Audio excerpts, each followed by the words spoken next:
do sétimo ano, como é que vocês estão? Eu espero que estejam todos bem, viu? Estou morrendo de saudade de vocês. E o que eu não faço por vocês, né? Até diante de uma câmera eu tô, tá? Então, lembra que esse ano, sétimo ano, nosso assunto de geografia será apenas sobre conhecer o nosso Brasil. Já estudamos sobre o território brasileiro, como ele está dividido através de suas regiões geoeconômicas, sobre as suas macro-regiões, assim como sobre os seus pontos extremos. Lembram? Então a gente agora vai aplicar e estudar e conhecer sobre a população brasileira, tá? Eu dividi essa nossa aula entre população total, densidade demográfica, natalidade e mortalidade. Próxima semana a gente vai discutir e falar só um pouco sobre uma análise socioeconômica sobre a população brasileira, ok? Então, o censo demográfico é um dos principais levantamentos estatísticos de um país. Ele serve o quê? Para fazer o levantamento populacional. Quando eu falo nessa aula sobre aspecto demográfico, eu estou falando de população, ok? Qual é o órgão responsável por fazer esse levantamento estatístico do nosso país? O IBGE, o Instituto Brasileiro de Geografia e Estatística, que realiza esse censo demográfico a cada 10 em 10 anos. O último censo foi no ano de 2010. Esse seria o ano de fazer um novo recenseamento da nossa população, mas devido a essa pandemia, infelizmente, ele ficou adiado para 2021, tá? Mas isso não implica dizer que ele só trabalha em 10 em 10 anos, não. Todo ano a galera do IBGE está tentando fazer um levantamento, mas não é algo correto, já que eles fazem apenas um levantamento simples. Em 2010, esse censo do IBGE mostrou que existia 208 milhões de habitantes no Brasil. É número, né? Muito alto. Mas nem sempre esse número teve desse jeito, tá? Vocês vão observar agora. Que a população total, 2 milhões e 8 mil habitantes. Perdão, 208 milhões de habitantes, tá? Onde ela está distribuída de maneira desigual. A gente viu que possuímos uma grande extensão territorial, mas que ela não está dividida de forma igual, ok? A gente tem aqui, como a região mais populosa do Brasil, a região sudeste. Eu lembro que vocês até questionaram em sala, mas não devia ser a região norte, já que ela apresenta uma grande extensão territorial. E lembra que eu falei que vocês não se apeguem à sua extensão territorial para calcular sua população, não, tá? Isso é relativo. Já que a região norte é a região menos populosa do nosso Brasil. Não era para ser o contrário, não era? Era para ser a região norte mais populosa e a região sul era para ser o que? A quarta mais populosa, mas não, ela é a mais populosa. Onde a gente tem os estados São Paulo, que é o mais populoso, tá? Rio de Janeiro e Minas Gerais. E já os três estados menos populosos, a gente se encontra o quê? Na região norte, onde a gente vai ter o quê? A gente tem o Acre, temos Roraima, Rondônia, que são estados que apresentam uma população baixa. E existem vários motivos que levam a isso, tá? Então, como vocês podem observar aqui nesse gráfico, né? O número aqui está de milhões de habitantes, ok? Estima-se que a população, a cada censo demográfico, ela cresceu aproximadamente 20 vezes mais. Se vocês observarem, em 1872, quando foi realizado o primeiro censo demográfico, o Brasil apresentava quase 100 milhões de habitantes, quase.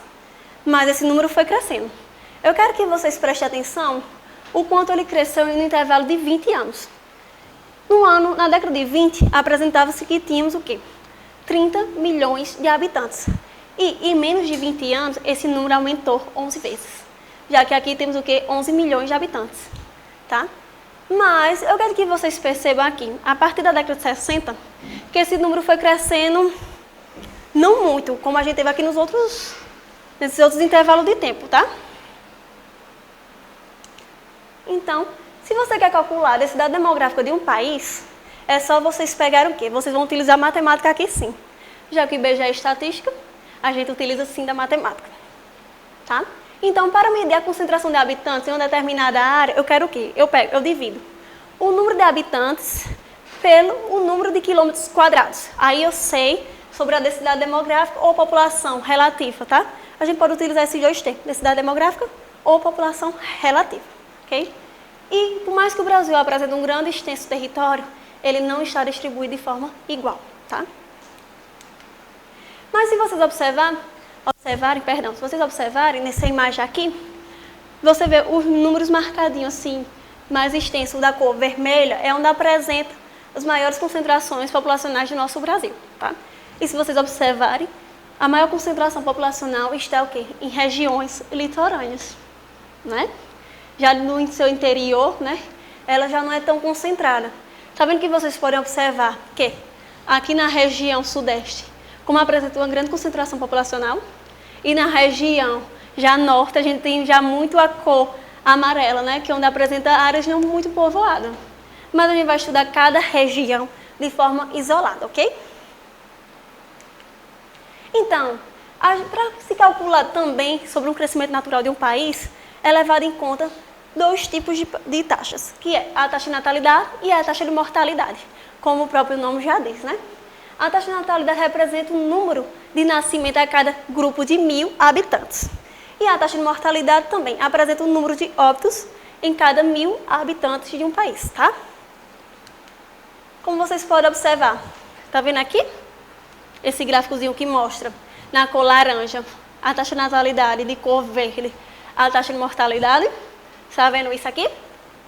Se vocês observarem, até a década de 50, essa taxa de mortalidade era bastante elevada, né? Mas estão observando aqui que a partir da década de 60, a gente já tem uma diminuição dessa taxa de mortalidade. Vocês poderiam me dizer alguns fatores que levaram essa taxa de mortalidade a cair? Bem, vou deixar vocês pensarem um pouquinho. 3 segundos. 2, 3.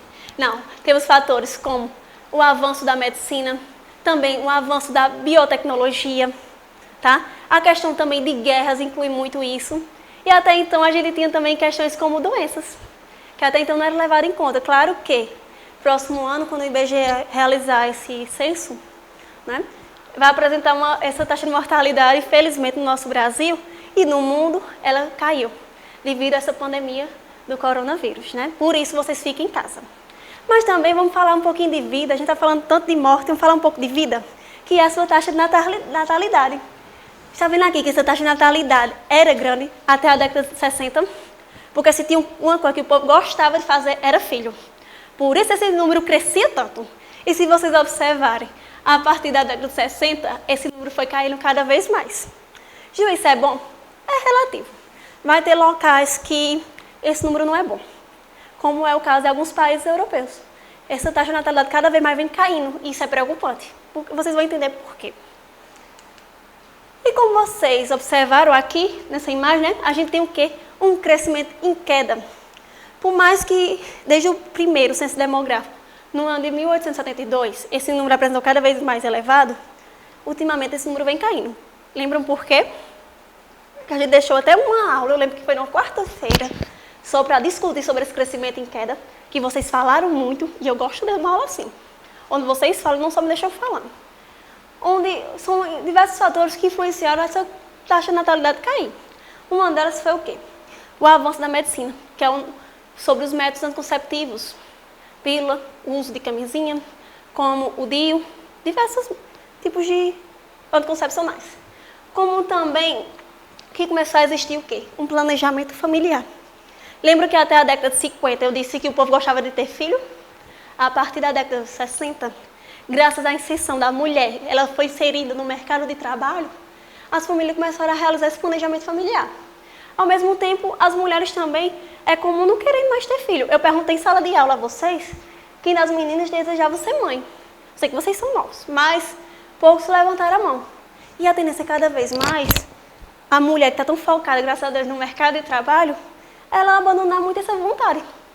São poucos que têm o sonho de ser mãe, tá? Observem aqui. Essa imagem aqui, já esse gráfico, mostra o número médio, mais ou menos, que o IBGE também levantou esse dado, tá? Que em cada ano, era a expectativa de quantos filhos cada mulher queria ter, ou cada família queria ter. A gente viu que na década de 60 era muito comum existir de 6 filhos a 7 filhos. E se você perguntar aos avós de vocês, era muito comum os avós de vocês terem acima de 10 filhos. E como esse número vem caindo? Na década de 80, já passou-se o quê? Em 20 anos, esse número caiu de 6 para 4. E se a gente for, nesse intervalo de tempo, na década de 80 até o último censo em 2010, ficou o quê? 1 filho ou 2 filhos por família. E o nosso próximo censo vai mostrar talvez até 1 filho, né? Já que existe um planejamento familiar. E outra forma também da gente analisar a população de um país é dividindo de acordo com o sexo, entre mulheres e homens, de acordo também com sua idade. Por isso recebe o nome que é pirâmide etária, tá? Onde aquela está classificada entre idade e gênero. Observe-se que vocês percebem que o topo do nosso país, ele é estreitinho, né? Já a gente possui uma base lá, que apresenta o quê? Que somos um país jovem. Já tem também outro termo, que é expectativa de vida, que é um levantamento estatístico que, aqui no Brasil, a expectativa de vida é até 74 anos, tá? Então, vocês observam que esse número aqui é pequenininho, né? A gente possui o quê? Uma base já muito jovem, tá? Que já é diferente de alguns países europeus, onde já é o contrário. Eles apresentam um topo lá, que é mais formado por idosos, e uma base estreita, que já que apresentar a taxa de natalidade lá é muito pouca. Então, a gente tem o que? O envelhecimento da população, como eu já falei, que essa pirâmide retrata muito um país jovem. Somos jovens, né? E que a expectativa de vida aqui é até 74 anos, tá? Então, por hoje é só. Foi uma breve revisão do nosso conteúdo, tá? Vou deixar para vocês no site o link de um Google Formulário, né? Onde lá eu separei, acho que foram 10 questões, não lembro, já faz tanto tempo. Vou deixar mais ou menos umas 10 questões para vocês responderem, tá? Ao responder essa atividade, é obrigatório cada questão, automaticamente eu vou acompanhar em tempo real as respostas de vocês, tá bom? Então, fiquem bem, até a próxima semana.